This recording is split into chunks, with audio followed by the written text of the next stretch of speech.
என் அன்பு சகோதர சகோதரிகளே, ஆண்டவராகிய இயேசு கிறிஸ்துவின் நாமத்தில் என் அன்பின் வாழ்த்துக்கள். கிறிஸ்தவம் ஒரு இனிய அனுபவம். இதை ருசித்து பார்க்க வேண்டும் என்று நான் அடிக்கடி சொல்லுவேன். இன்றைக்கும் மீண்டுமாக ஆண்டவராகிய இயேசு கிறிஸ்துவை ருசித்து பார்க்கிற ஒரு நல்ல அனுபவத்துக்குள் ஆண்டவர் நமக்கு ஒரு வாய்ப்பை தந்திருக்கிறார், அந்த அனுபவத்தை தந்திருக்கிறார். விசேஷமாக இந்த நாளிலும் அன்பு சகோதரன் வெங்கடேசன் அவர்களோடு கூட இணைந்து உங்களை சந்திப்பதிலே நாங்கள் மிகுந்த மகிழ்ச்சி அடைகிறோம். ஆண்டவருக்கு மகிமை உண்டாவதாக.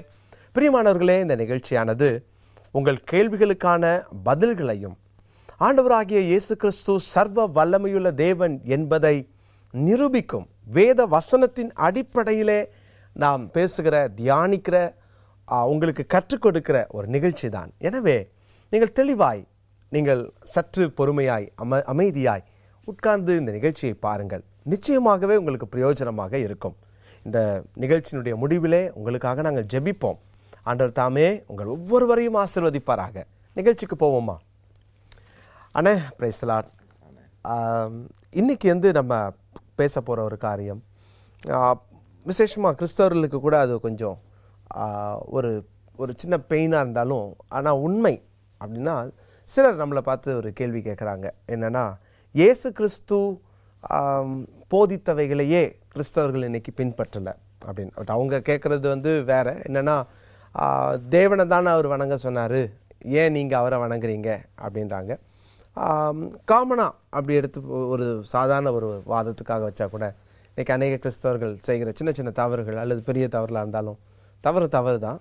நம்ம அதையும் கூட இன்றைக்கி நம்ம இந்த இதில் சொல்லிடணும். கிறிஸ்தவம் அப்படின்னா சாட்சியாக வாழ்ந்து தான் ஆகணும், அதில் எந்த சந்தேகமும் இல்லை. ஆனால் முதலாவது நம்ம இவங்க கடவுளை வணங்கணும், ஒரு கடவுளை வணங்கணும்னு இயேசு சொன்னதுக்கப்புறம் நீங்கள் ஏன் இயேசுவை வணங்குறீங்க, இது ஏன் நீங்கள் அதுக்கு முரண்பட்டு நீங்கள் செய்கிறீங்க அப்படின்னு ஒரு வாதம் வைக்கிறாங்க. அதற்குரிய விளக்கத்தை முதல்ல சொல்லியிருக்கேன். அண்ணே, நீங்கள் சொன்ன அந்த கேட்ட அந்த கேள்வியுடைய பின்னணி என்ன அப்படின்னு பார்க்கும்போது, குறிப்பாக வேதாகமத்தை விமர்சிக்கிற எல்லா விமர்சகர்களும் இந்த வார்த்தையை கேட்குறது உண்டு. அதில் ஒரு முக்கியமான நோக்கம் என்னென்னா, அவர்கள் இயேசு கிறிஸ்துவை பற்றி என்ன நினைத்திருக்கிறார்கள் அப்படிங்கிறது ரொம்ப முக்கியம். இந்த கேள்வி கேட்கும்போதே என்னத்துக்காக அந்த கேள்வி கேட்குறாங்கன்னா, அவர்கள் என்ன நினைக்கிறாங்க, இயேசு கிறிஸ்து ஒரு சாதாரண தீர்க்கதரிசி தான், அவர் மற்ற தீர்க்கதரிசிகளைப் போல ஒரு தீர்க்கதரிசி, அவரும் இந்த பூமியில் கடவுளை வணங்குறதுக்காக சொன்னவர் அப்படிங்கிறது அவங்களுடைய நினைப்பு. அதனால தான் பொதுவாக அந்த மாதிரி எண்ணங்களுக்குள்ளாக பைபிள்லேருந்து கேள்வி கேட்கணும். ஏன்னா தங்களுடைய கருத்துக்களை பைபிளுடைய அடிப்படையில், பைபிளுடைய அடிஸ்தானத்தில் நிலைநிறுத்த வேண்டும் அப்படிங்கிறதான் அவருடைய நோக்கமாக இருக்கிறத நம்ம பார்க்குறோம். அதற்காகத்தான் இந்த மாதிரியான சில கேள்விகளை கேட்குறத பார்க்குறோம். ஆனால் நம்ம கடந்த வாரங்களிலேயே ப்ரோக்ராம்ஸில் பார்த்திங்கன்னா அழகாக நம்ம இந்த விஷயங்களை சொல்லியிருந்தோம். பழைய ஏற்பாட்டிலே நமக்கு எந்த தேவன் தீர்க்கதரிசிகளுக்கு வெளிப்பட்டாரோ அவர்தான் இந்த பூமிக்கு இரட்சகராக வந்திருக்கிறார் அப்படிங்கிறத நம்ம சொன்னோம். ஆனால் இன்னும் கூட சரி இல்லை, நான் பழைய ஏற்பாட்டில் இருக்கிற காரியங்களை வாசிக்கிறதை விட இயேசு எங்கேயாவது தன்னை பற்றி மனிதனை விட சுப்பீரியர் என்றோ அல்லது சாதாரண தீர்க்கதரிசிகளே மேலானவர் என்றோ இயேசு தன்னை பற்றி என்ன சொல்லியிருக்கிறார் அப்படிங்கிற விஷயத்தை, இயேசு கிறிஸ்துவோடைய வாழ்க்கையில் அவர் சொன்னதை எப்படி கிறிஸ்தவர்கள் இன்றைக்கு பின்பற்றுகிறார்கள், அல்லது இன்றைக்கு கிறிஸ்துவை அறிந்தவர்கள், இயேசு கிறிஸ்துவை ஏற்றுக்கொண்டவர் அதை எப்படி சரியாக புரிஞ்சிருக்கிறாங்க அப்படிங்கிறத ஆண்டவர் இயேசு சொன்னதை வைத்தே நம்ம விளக்குறது ரொம்ப பொருத்தமானதாக இருக்கும் அப்படின்னு நான் நினைக்கிறேன். இப்போ குறிப்பாக வேதாகமத்தில் வாசிக்கிறோம். யோவான் சுவிசேஷம் 17ஆம் அதிகாரத்தினுடைய 5ஆம் வசனத்திலும் யோவான் சுவிசேஷம் 17ஆம் அதிகாரத்தினுடைய 24ஆம் வசனத்திலே நம்ம வாசிக்கும் பொழுது, அங்கே இயேசு கிறிஸ்து தன்னை எப்பொழுது இருப்பவராக காட்டுகிறார் அப்படிங்கிறத அறிந்து கொள்ளும் பொழுது நிச்சயமாக இயேசு கிறிஸ்து ஒரு தீர்க்கதரிசிகளை விட மேலானவர் அப்படிங்கிறத நம்ம புரிந்து கொள்ள முடியும். இப்போ உதாரணத்துக்கு இயேசு கிறிஸ்து என்ன சொல்லுகிறார் அப்படின்னு பார்க்கும்போது, யோவான் சுவிசேஷம் 17ஆம் அதிகாரத்தினுடைய 5ஆம் வசனத்தில், பிதாவே, உலகம் உண்டாகிருக்கிறதுக்கு முன்னே உம்மிடத்தில் எனக்கு உண்டாயிருந்த மகிமையினால் இப்பொழுது நீ என்னை உம்மிடத்தில் மகிமைப்படுத்தும். அதுக்கடுத்து 17:24 சொல்லுகிறார், பிதாவே, உலகத் தோற்றத்துக்கு முன் நீர் என்னில் அன்பாயிருந்தபடினால் நீர் எனக்கு தந்த என்னுடைய மகிமையை நீர் எனக்கு தந்தவர்கள் காணும்படியாக நான் எங்கே இருக்கிறேனோ அங்கே அவர்களும் என்னோடு கூட இருக்க விரும்புகிறேன். ரெண்டு விஷயத்தை இங்கே பார்க்குறோம். அதாவது உலகத் தோற்றத்துக்கு முன்பாக நீர் என்னிடத்தில் அன்பாக இருந்தது போல, இது ஒரு விஷயத்தை இயேசு சொல்லுறார். உலக தோற்றத்துக்கு முன்பாகவே அன்பு கூறுகிற ஒரு தெய்வமாக அவர் வெளிப்பட்டிருக்கிறார். நம்ம தெய்வத்தினுடைய அந்த திரியேக நிலைங்கிறதே வந்து இதுதான். ஏன்னா தேவன் அன்பாகவே இருக்கிறார் அப்படின்னு நம்ம சொல்கிறோம். தேவன் அன்பாக இருக்கிறார் அப்படின்னா எப்போ இருந்து அன்பாக இருக்கிறார்? நேத்துல இருந்தா, முந்தா நேத்துல இருந்தா, இல்லை எல்லா படைப்புகளும் உருவாக்குனதுல இருந்தா, எப்போ இருந்து அவர் அன்பாக இருக்கிறார் அப்படின்னும் போது, இல்லை, காட் இஸ் லவ், அவர் ஆல்வேஸ் அவர் வந்து அன்பாக தான் இருக்கிறார். நம்ம ஏற்கனவே பார்த்துருக்கோம், அன்புனா அது செலுத்தப்பட வேண்டும். ஒரு அன்புனா ஒரு பர்சனாலிட்டி இன்னொரு இதுக்கு நம்ம காண்பிக்கப்படுகிறது தான் அன்பு. நான் உள்ள அன்பாக இருக்கிறேன்னு யாருக்கும் தெரியாது. அப்போ அன்புன்றது செலுத்தப்பட வேண்டியது. அப்போது கடவுள் வந்து ஒரே ஒருவர், அதாவது நம்பர் 1 காடாக இருந்தா அவர் அன்பாகவே இருக்கிறாருன்னா, உலகத்தில் எந்த சிருஷ்டியும் எந்த ஒரு படைப்பும் உண்டாகிறதுக்கு முன்பாக அவர் யார் மேல் அன்பாக இருந்தார்? தனக்குத்தானே அன்பா இருந்தாரா? எப்படி அன்பா இருந்தாருன்னு தெரியாது. அப்படி இருக்க முடியாது, தெரியாது. அந்த அன்பை வெளிப்படுத்த முடியாது. அப்போ கடவுள் காட் இஸ் லவ்னு சொல்ல முடியாது. ஏன்னா ஒரு சிருஷ்டியை நம்பித்தான் கடவுளுடைய அன்பு இருக்கு. ஏதோ ஒரு படைப்பை முதலாக ஒரு படைப்பை படைத்து விட்டுத்தான் அதன் மேலே கடவுள் அன்பு செலுத்துகிறவராக இருக்கக்கூடிய கடவுள்களை தான் நம்ம மற்ற தெய்வங்களை பார்க்குறோம். ஆனால் வேதாகமத்தின் தேவன் அவர் திரியேக தேவன். அவர் தன்னை நமக்கு காண்பிக்கும் பொழுதே அவர் தன்னை பகுத்து தான் காண்பித்திருக்கிறார். பிதாவாக, அவருடைய வார்த்தையாக, அவருடைய ஆவியாக நமக்கு பகிர்ந்து காண்பித்திருக்கிறார். அப்போ அதைத்தான் வந்து குமாரனாகிய தேவனுடைய வார்த்தை, அவர் சொல்லப்போனால் அவருடைய வார்த்தை, ஆதியிலே வார்த்தை இருந்தது, அந்த வார்த்தை தேவனிடத்தில் இருந்தது, அந்த வார்த்தை தேவனாக இருந்தது என்று சொல்லி யோவான் 1ஆம் அதிகாரம் 1ஆம் வசனத்தில் வாசிக்கிறோம். அப்போ அந்த வார்த்தையாகிய இயேசு இப்போ பிதாவை பார்த்து சொல்லுகிறார், உலகம் உண்டாயிருக்க முன்பாகவே நீர் என்னிடத்தில் அன்பாக இருந்தது போல. அப்போ நம்ம தேவன் பார்த்தீங்கன்னா எந்த சிருஷ்டியும் நம்பி தன் அன்பானவர் என்பது நிரூபிக்க வேண்டிய அவசியம் இல்லை. அவர் தம்மில் தாமே நிறைவுள்ளவராக, அவர் யாரையும் ஒப்பாக்க முடியாதவராக இருக்கிறார். பூமியில் யாரும் அவருக்கு கூட ஒப்பாக்க முடியாது. அப்படிப்பட்ட ஒரு உன்னதமான ஒரு தெய்வத்தை நம்ம ஆராதிக்கிறோம். அதை நம்ம புரிந்துக்கணும். ஏன்னா நம்ம காட் அவர் தான் ஆல்வேஸ் அவர் அன்பானவர். ஏன்னா அவர் தான் வந்து படைப்பை நம்பி அன்பை வெளிப்படுத்தக்கூடியவர் அல்ல. படைப்புகள் அவருக்கு தேவையில்லை, அவர் அன்பு செலுத்துகிறவராக இருப்பதற்கு. அவர் பார்ப்பவராக இருப்பதற்கு அவருக்கு படைப்பு தேவையில்லை. பேசுகிறவராக இருப்பதற்கு படைப்புகள் தேவையில்லை. அவர் எப்பொழுதும் பேசுகிறவர், அவர் எப்பொழுதும் பார்க்கிறவர், அவர் எப்பொழுதும் அன்பு கூறுகிறவர். நீங்கள் சொல்லும் போது ஒரு காரியத்தை நான் இப்படி யோசித்து பார்க்குறேன். ஒருவேளை அவர் தனிமையாக ஒரே ஒருவராக தன்னந்தனியாக இருப்பார், நியூமரிக் காட், காடாக இருப்பார்னா கண்டிப்பாக யார்ட்டையும் பேசியிருக்க முடியாது. அப்போ ஒரு மனிதனை சிருஷ்டிக்கிற வரைக்கும், மனிதனையோ அல்லது ஏதோ ஒரு படைப்பையோ, ஒரு ஏதோ படைக்கிற வரைக்கும் அட்லீஸ்ட் அது வரைக்கும் அவர் ஊமையாக தான் இருந்திருக்கணும். பேசாத ஒரு கடவுள் தனியாக பேசியிருந்தா என்ன இருக்கும்? இல்லை, அது யோசிக்கணும்ல. நம்ம தனியாக பேசியிருந்தா அப்போ கடவுள் அவர் பேசுறது யாருக்கு தெரியும்? யாரு கேட்பா? ஒருத்தரும் கேட்க முடியாது. ஒண்ணுமே படைக்காததுக்கு முன்னால வந்து பேசியிருக்க முடியாது, அன்பு கூறி இருக்க முடியாது, என்னத்தை பார்த்துருப்பாரு. ஸோ அதெல்லாமே நம்ம அதுதான் நான் சொல்றேன், நம்ம தேவன் நிறைவானவர், அவர் தம்மில் தாமே நிறைவுள்ளவர். அதுதான் நம்ம வேதத்திலிருந்து வாசிக்கிறோம். அப்ப இயேசு கிறிஸ்து தன்னை இந்த பூமியில வந்த பொழுது அவர் என்ன சொன்னார்? அந்த விஷயத்தை சொல்லுகிறார். வசனம் வாசிக்கலாம். பிதாவே, உலகம் உண்டாகிறதற்கு முன்னே உம்மிடத்தில் எனக்கு இருந்த மகிமையினாலே இப்பொழுது நீர் என்னை உம்மிடத்தில் மகிமைப்படுத்தும். சாதாரண ஒரு தீர்க்கதரிசி இந்த வார்த்தையை சொல்ல முடியுமா? ஒரு படைத்த ஒரு தேவனை பார்த்து ஒரு தீர்க்கதரிசி இந்த வார்த்தையை சொல்ல முடியுமா? உலகம் உண்டாகிறதுக்கு முன்னமேன்னு சொல்லிட்டு அந்த மகிமை என்னை இப்ப மகிமைப்படுத்தும். மனிதன் சிருஷ்டிகர்த்தரை பார்த்து சொல்ல முடியுமா இந்த வார்த்தையை? என்னை மகிமைப்படுத்தும், எனக்கு அந்த குளோரி கொடுங்க. எப்படி மனிதன் சொல்ல முடியும்? சொல்ல முடியாது. அப்ப இயேசு தன்னை உலகம் உண்டாயிருக்க முன்பாகவே தேவனிடத்தில் அந்த திரியேக தேவனில் ஆழ்தத்துவத்தை பற்றி அவர் தெளிவுபடுத்துகிறத பார்க்கிறோம். தான் உலகம் உண்டாகிறதுக்கு முன்பாகவே இருந்தவர் அப்படிங்கிறத இயேசு தெளிவுபடுத்துகிறார். இது நம்ம இயேசு கிறிஸ்துடைய போதனைகள்ல இருந்து நம்ம அறிந்து கொள்கிறது. நாம அதை வந்து சொல்லல, வேதம் இயேசு என்ன போதித்தாரோ அதை அப்படியே நமக்கு சொல்லி இருக்கிறத பார்க்கிறோம். அடுத்தபடியாக பாருங்க, இயேசு கிறிஸ்து எப்படிப்பட்டவராக இருக்கிறார் என்று சொல்லும் பொழுது யோவான் சுவிசேஷம் 5ஆம் அதிகாரத்தினுடைய 21ஆம் வசனத்துல, பிதா எப்படி மனிதர்களை உயிர்ப்பிக்கிறாரோ அதே மாதிரி நானும் உயிர்ப்பிக்கிறேன் அப்படின்னு சொல்றத அந்த வசனம் நமக்கு தெளிவுபடுத்துகிறது. பாருங்க, பிதாவானவர் மரித்தோரை எழுப்பி உயிர்ப்பிக்கிறது போல குமாரனும் தமக்கு சித்தமானவர்களை உயிர்ப்பிக்கிறார். என்ன அழகான வார்த்தை பாருங்க, சித்தமானவர்களை உயிர்ப்பிக்கிறார். அப்போ இப்ப இவங்களுடைய பார்வைப்படி பிதானா அவர் கடவுள், குமாரன் என்று சொல்லப்படுகிற இயேசு கிறிஸ்து சாதாரண தீர்க்கதரிசி அப்படின்னு சொல்றதா இருந்தால், பிதாவாகிய கடவுள் இப்ப செய்யறது போலவே, அவருக்கு சித்தமானவர்களை எழுப்புறது போலவே, குமாரனாகிய இயேசு கிறிஸ்துவும் தமக்கு சித்தமானவர்களை விரும்புகிறவர்களை உயிரோடு எழுப்புகிறார்னு அப்படி சொல்றார். அப்ப ஒரு படைக்கப்பட்டதாக இருக்கிற ஒரு மனிதனாக இயேசு இந்த மாதிரி வார்த்தையை சொல்ல முடியுமா? ஒரு படைப்பாளனை பார்த்து சொல்ல முடியுமா அது? அப்ப இயேசு தான் ஒரு தான் அவரோட ஒப்பிட்டு பேசுறார் போல, அவரை போலவே நானும் உயிர்ப்பிக்கிறேன் எனக்கு சித்தமானவர்களே அப்படிங்கறது அவரு வெளிப்படையா சொல்றாரு. தன்னை பிதாவுக்கு அவர் வந்து எந்த நேரத்திலும் இணையாகவே சொல்லிட்டு இருக்கார். அப்ப அதை புரிந்து கொண்டாலே போதும். ஏன்னா அவ்வளவு தெளிவாக இயேசு தன்னை பற்றி உண்மைகளை அவ்வளவு ஆழமாக போதித்திருக்கிறார், சரியாக போதித்திருக்கிறார்.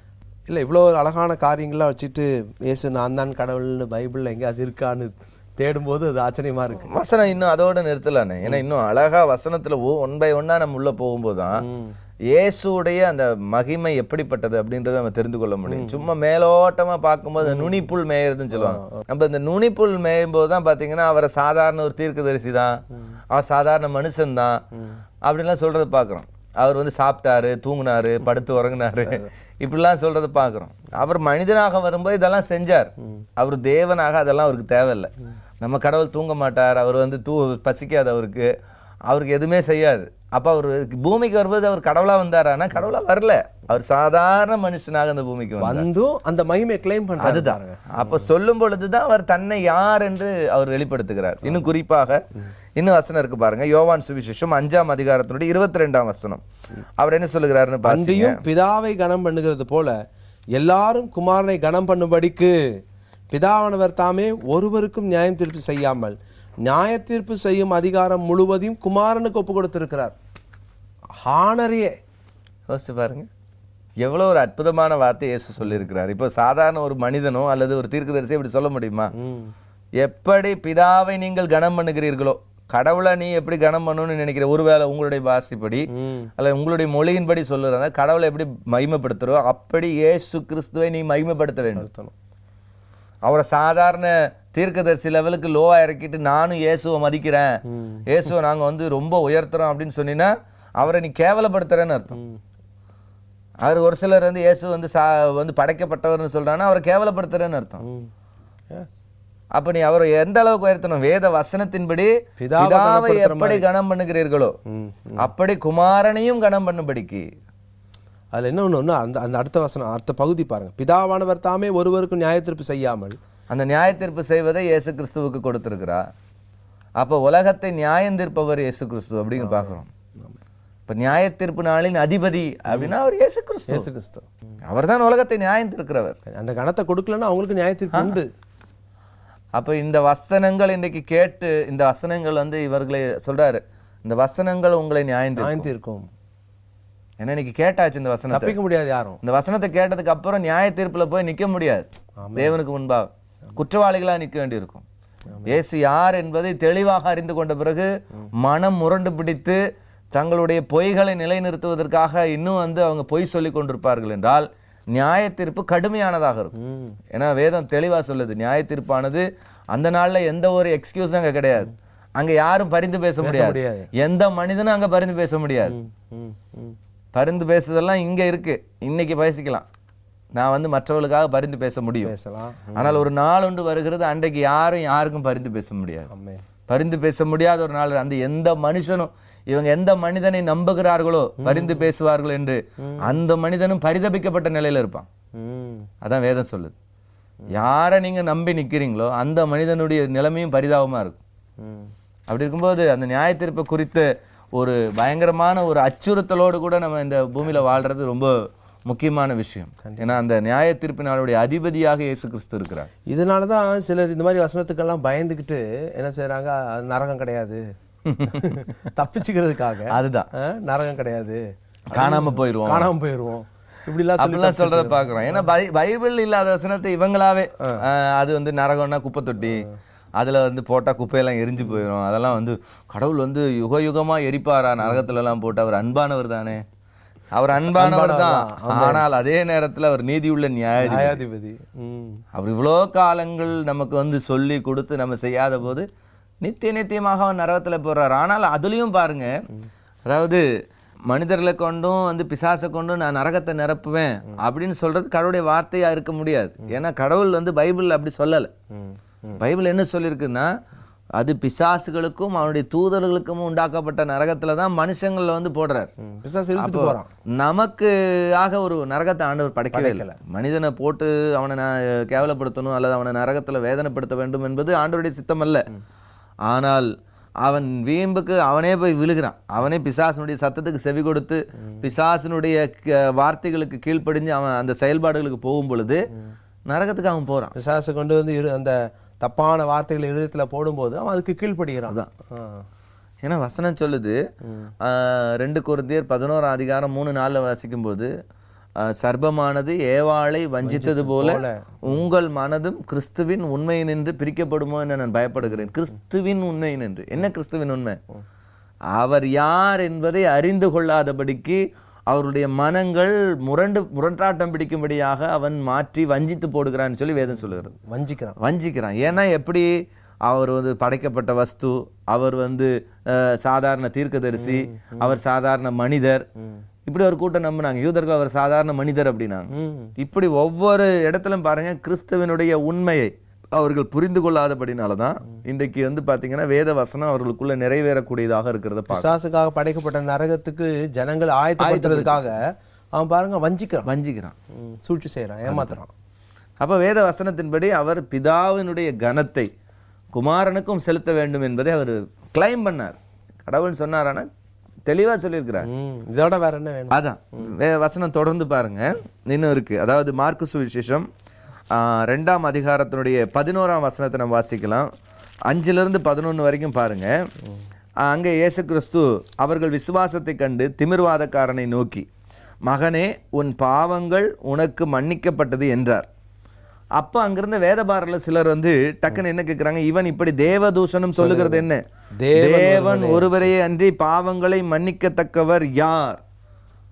ஏன்னா அவங்களுக்கு தெரியும், ஏன்னா பாவத்திலிருந்து ரட்சிக்கக்கூடியவர் யெகோவா, வேற எந்த மனுஷனும் பாவத்திலிருந்து ரட்சிக்க முடியாது. ஆனா இயேசு சொல்றார் என்ன அப்படின்னா, அதற்கு பதிலாக பூமியிலே பாவங்களை மன்னிக்க மனுஷகுமாரனுக்கு அதிகாரம் உண்டு என்பதை நீங்கள் அறிய வேண்டும் என்று சொல்லி திமிர்வாதக்காரனை நோக்கி, நீ எழுந்து உன் படுக்கை எடுத்துக்கொண்டு வீட்டுக்கு போ என்று உனக்கு சொல்லுகிறேன் அப்படின்னார். பாருங்க, பூமியிலே மனுஷகுமாரனுக்கு பாவங்களை மன்னிக்கிற அதிகாரம் உண்டு. யெகோவா தான் பாவத்திலிருந்து விடுதலை செய்ய முடியும். அப்ப அந்த மனுஷகுமாரனாக வந்தவர் தான் யார் என்பதை அதான் ஆண்டவர் தெளிவா சொல்லுவாரு, நானே அவர் என்று நீங்கள் அறிந்து விசுவாசிக்காவிட்டால் உங்கள் பாவங்களில் சாவீர்கள். அப்ப நான் யாரு? நான் தான் உங்களுக்கு முன்பாகவே தீர்க்கதரிசிகள் மூலமாக வெளிப்பட்டவர். அங்கேயும் சொல்ற ஐ அம் தட் ஐ அம்ன்றதுக்கு தான் அது கொண்டு வர வெளிப்பட்டவர் அப்படிங்கிறது தெளிவா சொல்றாரு. அதனாலதான் அப்போஸ்தலனாகிய பவுல் சொன்னார், மோசே கிறிஸ்துவின் நிமித்தம் வருகிற மகிமையினாலே எல்லாவற்றையும் விட்டார் அப்படிங்கிறத பார்க்கிறோம். அப்ப இயேசு என்ன சொல்றார்? பாவங்களை மன்னிக்க முடியும் அப்படிங்கறத தெளிவுபடுத்தினார். ஆனா இப்போ நல்ல ஒரு காரியம் சொன்னீங்க, இயேசு கிறிஸ்துவுக்கு வந்து பாவங்களை மன்னிக்கிற அதிகாரம். இப்போ இயேசு கிறிஸ்துவனுடைய போதனைகளிலே மிக முக்கியமானது, நீங்கள் ஒருவர் தப்பிதங்களை ஒருவர் மன்னிக்கணும் அப்படின்னு அவர் சொன்னார். அப்போ இதை மாதிரி நம்ம தப்பிதங்களை பாவங்களை மன்னிக்கிறவர் இயேசு கிறிஸ்து அப்படின்னு சொல்லும்போது, அப்போ ஒருவர் குற்றங்களை ஒருவர் மன்னிக்கணும்னு சொல்லி இயேசு கிறிஸ்து சொல்லி தரலையா? அப்போ நீங்க கடவுளாயிடுவீங்களா அப்படின்ற ஒரு கேள்வியை வந்து பொதுவாகவே இன்னைக்கு நமக்கு விரோதமாக வைக்கிறாங்க. அதுக்கும் நீங்க விளக்க சொல்லிட்டு நீங்க, அதாவது வேதத்தை வாசிக்கும் பொழுது ஒவ்வொரு வசனமும் என்ன சொல்லுறதுங்கிறத நேரடியாக பார்க்கணும். இப்போ நான் ஒருத்தருடைய பாவத்தை மன்னிக்கணும்னா எனக்கு விரோதமாக செஞ்சது மட்டும்தான் நான் மன்னிக்க முடியும். பொதுவாக ஒருத்தர் பாவம் செய்யும்போது கடவுளுக்கு விரோதமான பாவம் செய்கிறார், அதை நான் மன்னிக்க முடியாது. எனக்கு விரோதமாக ஒருத்தர் பாவம் செஞ்சுட்டாரு, எனக்கு விரோதமாக ஒரு தவறு செஞ்சுட்டவன் நான் மன்னிக்க முடியும். மன்னிக்கணும்னு சொல்லி ஆண்டவர் சொல்லுறார். எனக்கு விரோதமாக ஒருத்தர் கேவலமாக பேசுறாரு, எனக்கு விரோதமாக என்னை வந்து தூஷிக்கிறாரு, என்ன மோசமாக கேவலப்படுத்துறாரு, நான் அவரை மன்னிக்கிறேன், உண்மையாலுமே மன்னிக்கிறேன். ஏன்னா கிறிஸ்துவின் அன்பு என்னை நெருக்கி ஏவுறபடினால அவரை மன்னிக்கிறோம். எத்தனையோ நண்பர்கள் நம்மளை வந்து இப்படி பேசுகிறாங்க, அவங்கள நான் மன்னிச்சிடுறோம். இது மன்னிக்க முடியும். எப்படின்னு கேட்டிங்கன்னா, எனக்கு விரோதமாக செஞ்சதை மட்டும்தான் என்னால் மன்னிக்க முடியும். ஆனால் கடவுளுக்கு விரோதமாக செஞ்சதை நான் மன்னிக்க முடியாது. கடவுள் தான் மன்னிக்க முடியும். அதை இயேசு செய்தார், அதனால தான் அவனுக்கு கோவம் வந்துச்சு. அங்கதான் பார்க்குறோம், பாவங்களை மன்னிக்கிறதுக்கு யார்? கடவுள் தானே மன்னிக்க முடியும். இவன் எப்போ பாவம் செஞ்சிருக்கான், அந்த பாவத்தை இவர் எப்படி மன்னிக்க முடியும்? அப்போ இயேசு சொன்னார், பாவத்தை மன்னிக்கிறதுக்கு மனுஷகுமாரனுக்கு பூமியிலே அதிகாரம் உண்டு என்பதை நீங்கள் காண வேண்டும். அப்போ இயேசு தன்னுடைய தெய்வீகத்தை அங்கே கிளைம் பண்றார், அதை காண்பித்தார் அப்படிங்கிறத நம்ம பார்க்குறோம். அடுத்தபடியாக வேதத்தில் வாசிக்கிறோம், தெளிவாக வேதம் சொல்லுகிறது பாருங்க. யோவான் சுவிசேஷம் 10ஆம் அதிகாரத்தினுடைய 27ஆம் வசனத்திலிருந்து 33ஆம் வசனம் வரைக்கும் வாசிக்கிறோம். அங்கே இயேசு தெளிவாக சில விஷயங்களை சொல்லுகிறார். பாருங்க, நான் அவைகளுக்கு நித்திய ஜீவன் கொடுக்கிறேன் அப்படின்னு சொல்றார். அவைகள் ஒரு காலம் கெட்டு போவதில்லை, ஒருவனும் அவைகளை என் கையிலிருந்து பறித்து கொள்வதும் இல்லை. அவைகளை எனக்கு தந்த என் பிதா எல்லோரிலும் பெரியவராயிருக்கிறார். அவைகளை என் பிதாவின் கையிலிருந்து பறித்து கொள்ள ஒருவனாலும் கூடாது. நானும் பிதாவும் ஒன்றாயிருக்கிறோம் என்றார். அப்பொழுது யூதர்கள் மறுபடியும் அவர் மேல் கல்லெறியும்படி கல்லுகளை எடுத்துக்கொண்டார்கள். இயேசு அவர்களை நோக்கி, நான் என் பிதாவினாலே அநேக நற்கிரியைகளை உனக்கு காண்பித்தேன், அவைகளில் எந்த கிரியை நிமித்தம் என் மேல் கல்லெறிகிறீர்கள் என்றார். யூதர்கள் அவருக்கு பிரதியுத்தரமாக, நற்கிரியை நிமித்தம் நாங்கள் உன்மேல் கல் எறிகிறதில்லை, நீ மனுஷனாயிருக்க உன்னை தேவன் என்று சொல்லி இவ்விதமாய் தேவதூஷணம் சொல்லுகிறபடினால் உன்மேல் கல் எறிகிறோம் என்றார்கள். அங்கே அவர் மேலே வச்ச குற்றச்சாட்டு, அவரை கல்லெறிய எத்தனித்தது, அவரை சிலுவையில் அறைய கொண்டு போனது, இது எல்லாத்துக்கும் ஒரு ரீசன் இருந்தது. அப்படின்னா அவர் சாதாரண தீர்க்கதரிசி நான் அப்படின்னு சொல்லியிருந்தா அவரை யாரும் கல்லெறியவே மாட்டாங்க. எந்த டிஸ்டர்பன்ஸ் வந்திருக்காது, எந்த பிரச்சனையும் கிடையாது. அவர் நான் தீர்க்கதரிசி தான், யெகோவாவினுடைய வார்த்தையை சொல்ல வந்திருக்கிறேன், கடவுளுடைய வார்த்தையை சொல்ல வந்திருக்கிறேன்னா அவரை ஒன்றும் பெருசாக கொண்டு இருக்க மாட்டாங்க. அவருடைய உபதேசம் அவங்களுக்கு ஏதாவது பிரச்சனையா இருக்கான்னு பார்த்துருப்பாங்க. அவர் உபதேசம் ஒன்றும் பிரச்சனை இல்லை, அவர் அற்புத அடையாளம் தான் செஞ்சுக்கிட்டு இருக்காரா, பிரச்சனை இல்லை அப்படின்ட்டு போயிருப்பாங்க. ஆனால் இயேசு தன்னை தேவனுக்கு சமமாக்கினார் அப்படிங்கிறதுனால தான் அவரை கல்லெறிந்து கொல்லுவதற்கு அங்கே ஆயத்தமானார்கள். ரொம்ப அழகா இருக்கு. அந்த வசனத்தை திரும்ப வாசிடலாம். அவங்க சொல்றாங்க, நீ மனுஷனா இருக்க, இயேசுவை பார்த்தே சொல்றாங்க, நீ மனுஷனா இருக்க உன்னை தேவன் என்று சொல்லி. அப்போ இயேசு கிறிஸ்து அங்கே கிளைம் பண்ணியிருக்கிறார். அதுதான் அப்போ அங்கே நடைமுறையில் இருந்த சாத்தியம், அவரை கொலை செய்வதற்கான குற்றமே அதுதான். வேற ஒரு பெரிய குற்றம் அவர் செய்யலை. அவர் செய்த குற்றம் என்று அவர்கள் சொன்னது எல்லாமே, இவன் மனுஷனாக இருக்க தன்னை தேவனுடைய குமாரன் என்றும், தன்னை தேவன் பிதாவும் நானும் ஒன்றாக இருக்கிறேன் என்றும், அவர் மெஸ்ஸியா என்றும் கிளைம் பண்ணுறார். இப்படி அவருடைய கிளைமிங் தான் இவங்களால ஏற்றுக்கொள்ள முடியலை. அவர் கிளைம் பண்ணது எல்லாமே தேவத்துவத்தினுடைய அந்த சம்பூர்ணத்துக்குள்ளாக அவர் அடையாளம் காட்டினதை நம்ம பார்க்குறோம். அதனால தான் அவர்கள் அவரை எதிர்த்தார்கள். இப்போ குறிப்பாக நம்ம இது வரைக்கும் வாசித்த வசனங்களை பார்க்கும் பொழுது இயேசு சொன்ன விஷயங்களெல்லாம் என்ன அப்படிங்கிறத முதல்ல பார்ப்போம். உலகம் உண்டாவதற்கு முன்பாக தனக்கு மகிமை இருந்தது என்று சொல்லி இயேசு சொன்னார். உலகம் உண்டாவதற்கு முன்பாக தேவன் அவர் மீது அன்பாக இருந்தார் என்று சொல்லி இயேசு சொன்னார். மூணாவது பார்க்கும்போது பிதாவை போல தானும் மனிதர்களை உயிரோடு எழுப்புகிறேன் என்று இயேசு சொன்னார். அதுக்கடுத்தது நான்காவது பார்த்தோம், பிதாவை கனம் பண்ணுகிறது போல தன்னையும் கனம் செய்ய வேண்டும் என்று என்பதற்காகவே அவர் மனிதர்களை நியாயம் தீர்க்க போவதாக சொன்னார். அடுத்து பார்க்கும்போது மனிதர்களின் பாவங்களை மன்னிக்க தனக்கு அதிகாரம் உண்டு என்று சொன்னார். அடுத்து தன்னை பின்பற்றுகிறவர்களுக்கு அழிவில்லாத வாழ்வை தருவதாக இயேசு கிறிஸ்து சொன்னார். ஆண்டு சொன்னார், நானே உங்களுக்கு ஜீவனாக இருக்கிறேன், நான் தான் நித்திய ஜீவன், நான் தான் அந்த வாழ்வு, நான் தான் லைஃப் அப்படின்னு சொல்றார். நான் தான் உங்களுக்கு ஜீவனை கொடுக்க போறேன். அப்போ இயேசு கிறிஸ்து தான் ஜீவன் என்பதை குறிப்பாக சொல்லியிருக்கிறத பார்க்குறோம். அதுக்கடுத்தது ஏழாவதாக நாம் பார்க்கிறோம், தன்னை தொழுது கொள்ளுகிறவர்களை அவர் தடை செய்யவில்லை. ரொம்ப முக்கியமான வார்த்தை. ஏன்னா வேதாகமத்தில் ஒரு நல்ல மனிதர்கள் தன்னை தொழுது கொள்ளுகிறவங்களும் அளவு பண்ணதே கிடையாது. எந்த இடத்துலையும் தடை செஞ்சிருப்பாங்க, தொழுகக்கூடாது. ஏன்னா கடவுளுடைய ஸ்தானத்தில் எருசலேமிலே அல்லது கடவுளுடைய வார்த்தைக்குள்ளாக இருக்கிறவர்கள் தங்களை தொழுது கொள்வதற்கு அனுமதிக்கிறதே கிடையாது. ஏன்னா அது தேவனுடைய வார்த்தை. ஒரு தேவனுடைய பிள்ளைகள் தேவனை மட்டும்தான் தொழுது கொள்ளணும். ஒரு சாதாரண மனிதனையோ அல்லது ஒரு தீர்க்கதரிசியோ தொழுது கொள்ள முடியாது. இப்போ நாமும் இயேசு ஒரு சாதாரண தீர்க்கதரிசியாக இருந்தால் அவரை நிச்சயமாக தொழுது கொள்ள மாட்டோம். கண்டிப்பாக இயேசு படைக்கப்பட்டவராக அவர் பிதாவுக்கு சமமானவராக இல்லாதிருந்தால் அவரை தொழுது கொள்ள மாட்டோம். ஏன்னா நாம தேவனை மட்டும் தொழுது கொள்ளக்கூடியவர்கள், ஒரே தேவனை ஆராதிக்கக்கூடிய மக்கள். அப்படி இருக்கும்போது வேதத்தின்படி தெளிவாக நம்ம சொல்லலாம், இயேசு கிறிஸ்து தன்னை யார் என்பதை அடையாளப்படுத்தி காண்பித்திருந்தார். அன்றைக்கு தான் யார் என்பதை அந்த ஜனங்களுக்கு வெளிப்படுத்தி காட்டியிருந்தார். அதனால தான் அவரை சிலுவையில் அறையும்படி கொண்டு போனாங்க. அதனால தான் அவரை கல்லறியும்படி பல முறை எத்தனித்திருக்கிறார்கள். இயேசு கிறிஸ்து கல்லறி எத்தனித்த போதெல்லாம் பார்க்கும்போது அவர் தன்னை பிதாவுக்கு சமமாக்கினார், அவர் தம்மை தேவன் என்று சொன்னார் அப்படின்னு சொல்லிட்டு பார்க்குறோம். அவர் இந்த பூமியில் இருந்தவர் என்று சொல்லவே இல்லை, அவர் வானத்திலிருந்து வந்தவர். எல்லா இடத்துலையும் இயேசு சொல்லும்போது, நான் வானத்திலிருந்து வந்தேன், என் நாமத்தினால் எதைகளை கேட்டால் நான் உங்களுக்கு தருவேன், 2-3 பேர் என் நாமத்தினால் எங்க ஒன்று கூடினாலும் நான் அங்கே இருப்பேன். தீர்க்கதரிசி சொல்ல முடியுமா? ஏதாவது ஒரு தீர்க்கதரிசியோ சாதாரண ஒரு மனிதனோ இந்த மாதிரி ஒரு வார்த்தையை சொல்ல முடியுமா? 2-3 பேர் என் நாமத்தினால் ஒன்று கூடினா அந்த இடத்துல நான் இருப்பேங்கிறார். அதாவது கேட்குறவங்க பைபிள்ல இருந்தே விளக்கம் கேட்குறாங்க. அதே பைபிள் தான் இத்தனை விளக்கம் இருக்கு. இன்னும் சொல்லிட்டே போல, நமக்கு நேரம் முடியாத விஷயங்கள். வேதாகமத்தை வாசிச்சு வேதாகமத்திலேருந்து நம்மகிட்ட கேள்வி கேட்டுட்டு இப்போ பைபிள்லேருந்து பதில் சொல்லும் போது அதை கேட்டு அவங்க ஏற்றுக்கொள்ளணும்ல. கண்டிப்பா பைபிளில் ஒரு சிலர்லாம் பார்த்துருக்கோம், பைபிளில் இயேசு நான் தான் கடவுள்னு சந்தேகத்துக்கு இடம் இல்லாமல் சொல்லியிருந்தா சொல்லுங்க, நான் கிறிஸ்டின் ஆகிறேன். அவர் நிறைய டைம் ஆயிருக்கணும் இப்போ கிறிஸ்டினா, அப்படிதானே சொல்றாங்கல்ல. ஆனா அது ஆகலையே இது வரைக்கும். ஏன்னா வசனத்தை வாசிக்கல, வசனத்தின கண்கள் மூடி இருக்கு. அதான் வசனம் சொல்லுது 2:4 பிரபஞ்சத்தின் தேவனானவன் அவர்கள் மனக்கண்களை குருடாக்கி வைத்திருக்கிறான். இதான் ரொம்ப பரிதாபமான நிலைமை. ஆனா இந்த வசனம் இன்னைக்கு இந்த ஒருவேளை இந்த ப்ரோக்ராம் மூலமா அவர்களுக்கு இந்த செய்தி சென்றடைந்து, அந்த வசனம் சொல்லுது, இந்த வசனம் உங்களை நியாயம் தீர்க்கும். வார்த்தை சொல்லுது, இந்த சுவிசேஷம், இந்த வார்த்தை அவர்களுக்கு சென்றடைந்திருக்கு. நியாய தீர்ப்பு பிதா கொடுக்காம அதை குமாரன் கொடுத்திருக்கிறார். எதுக்குன்னா அவர் மகிமைப்படுத்தப்படும், அவர் கனப்படுத்தப்படும், பிதாவினுடைய கனம் அவருக்கு கிடைக்கும்படியாக அவருக்கு நியாய தீர்ப்பு கொடுக்கப்பட்டிருக்கிறார். இப்ப மறுமை நாள்ல நாம் எல்லாம் குற்றவாளிகளாக கடவுளுக்கு முன்னாடி நிற்க வேண்டியது. அப்புறம் வெட்கப்பட்டு அவமானப்பட்டு நரகத்துக்கு போறதை காட்டிலும் நித்திய நரகம் நமக்கு இருக்குன்னு வசனம் சொல்லுது. எந்த உள்ள போயிட்டு வர முடியாது. ஏதோ அங்க போய் ஏதோ நாள் இருந்துட்டு சீசனுக்கு நம்ம போற மாதிரி 2 நாள் இருந்துக்கிட்டு 10 நாள் இருந்துட்டு அப்புறம் வந்து பாவம் எல்லாம் கழுவிட்டு அப்புறம் மறுபடியும் சொர்க்கத்துக்கு வந்தோம், அதெல்லாம் கிடையாது. ஒண்ணு நித்திய நரகம், இல்லைன்னா நித்திய பரலோகம். நித்திய வாழ்வுக்கு போகணும், இல்லைன்னா நித்திய மரணத்துக்கு போகணும். நம்ம எதை செலக்ட் பண்ண போறோம்? நித்திய மரணமா அல்லது இயேசு கிறிஸ்துவை சொந்த ரட்சகராக ஏற்றுக்கொண்டு நித்திய வாழ்வுக்கு போக போகிறோமா? அது ரொம்ப முக்கியமான விஷயம்.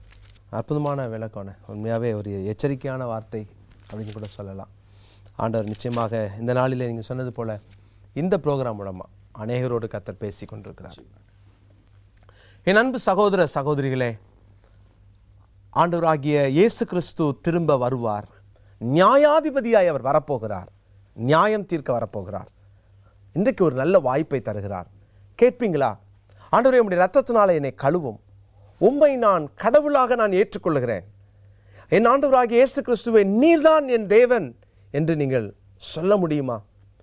இந்த யோவான் 10ஆம் அதிகாரத்தில் சொல்லப்பட்ட அந்த வசனத்தின்படி என்ன அற்புதமான ஒரு வார்த்தை! ஆண்டவராகிய இயேசு கிறிஸ்து இன்றைக்கும் நம்முடைய பாவங்களை மன்னிக்க, நமக்கு நித்திய ஜீவனை கொடுக்க ஆயத்தமாக இருக்கிறார். கேளுங்க, என் பாவத்தை மன்னிங்க, கழுவுங்க. ஆண்டவரே, என்னுடைய வாழ்க்கையை மாற்றுங்க, எனக்கு அந்த இனிய அனுபவத்தை தாங்க. நம்ம சேர்ந்து ஜெபம் பண்ணலாமா? பரலோக பிதாவே, உம்முடைய சமூகத்தை நோக்கி பார்க்கிறோம். நியாயம் தீர்க்கிற அதிகாரம் உம்முடைய கைகளில் இருக்கிறது. ஒருவேளை நாங்கள் மரணம் வரைக்கும் எங்கள் மனம் போல வாழ்ந்துவிட்டு மரணத்திற்கு பின்பு பார்த்து கொள்ளலாம் என்று நாங்கள் ஏமாற்றப்பட்டு விடாதபடி எங்களுக்கு நீர் கொடுத்த இந்த எச்சரிக்கையின் வார்த்தைக்காக ஸ்தோத்திரம். ஆண்டவரே, நீர்தான் தேவன் என்று ஆண்டவரே, நீர் இந்த உலகத்திலே ஆண்டவரே எங்களை மீட்கிறதற்காக ரத்தம் சிந்துவதற்காக வந்த போதே நீர் அற்புதமாய் சொன்னீரே. எவ்வளவு அற்புதமான வார்த்தை! இதை கேட்டும் நாங்கள் மனம் திரும்பாமல் இருப்போமானால் எவ்வளவு கொடிதான ஒரு ஆக்கினை எங்களுக்கு வரும். ஆண்டவரே, எங்களை மன்னியும். என்னோடு இணைந்து ஜெபிக்கிற ஒவ்வொரு சகோதர சகோதரிகளுக்காக நான் ஜெபிக்கிறேன், மன்னித்தருளும். ஆண்டவரே, பாவங்களை மன்னிக்கிற அதிகாரம் உம்மிடத்தில் தானே உண்டு. அதற்காக தானே மரித்தீர், அதற்காக தானே ஆண்டவரே எங்களுக்காக 3ஆம் நாள் உயிரோடு எழுந்தீர். மீண்டும் எங்களை உம்மோடு இணைத்துக் கொள்ள வரப்போகிறீரே. ஆண்டவரே, எங்களை மன்னியும். எங்களுக்கு அந்த நித்திய ஜீவன் வேண்டும். என்னோடு இணைந்து ஜெபிக்கிற ஒவ்வொருவருக்கும் அந்த நிச்சயத்தை தாரும். இன்று மரித்தால் நாங்கள் உம்மை சந்திப்போம் என்ற நிச்சயத்தோடு கூட எங்கள் வாழ்க்கையில் வாழ உதவி செய்யும். கர்த்தர் தாமே தொடர்ந்து பிள்ளைகளை ஆசீர்வதிப்பீராக, அவர்கள் தேவைகளை சந்திப்பீராக, வியாதிகளை மாற்றுவீராக, சாட்சியுள்ள வாழ்க்கை வாழ கிருபை தாரும். தொடர்ந்து பேசும், உடைய நாமம் மகிமைப்படட்டும். ஆண்டவரே, உடைய கிருபையின் கரங்களில் உடைய பிள்ளைகளை ஒப்புக் கொடுக்கிறேன். இயேசு கிறிஸ்துவின் நாமத்தில் ஜெபிக்கிறோம் நல்ல பிதாவே, ஆமென். என் அன்பு சகோதர சகோதரிகளே, இந்த நிகழ்ச்சியை பார்த்த நீங்கள் இதன் மூலமாய் பெற்ற நன்மைகள் எங்களுக்கு எழுதலாம். ஒருவேளை இயேசு கிறிஸ்துவை குறித்து நான் இன்னும் அறிந்து கொள்ள ஆசைப்படுறேன் அப்படின்னா எங்களுடைய இமெயில் ஐடியை குறிச்சிக்கோங்க, எழுதுங்க. கேள்விகள் இருந்தாலும் எங்களுக்கு எழுதலாம், பதில் சொல்ல நாங்கள் ஆயத்தமாக இருக்கிறோம். கிறிஸ்தவர்கள் அல்லாதவர்களுக்கு நீங்கள் இயேசுவை இன்னும் அறிந்து கொள்ள நாங்கள் இலவச பைபிள் கொடுக்க ஆயத்தமாக இருக்கிறோம். கேட்டு எழுதி பெற்றுக்கொள்ளுங்கள். மீண்டும் அடுத்த வாரம் இன்னொரு வித்தியாசமான நிகழ்ச்சியில் உங்களை சந்திக்கிறோம். கர்த்தர் உங்களை ஆசீர்வதிப்பாராக. ஆமென். நீங்கள் தொடர்பு கொள்ள வேண்டிய முகவரி post box number 6969 Alwar Thirunagar, Chennai 87.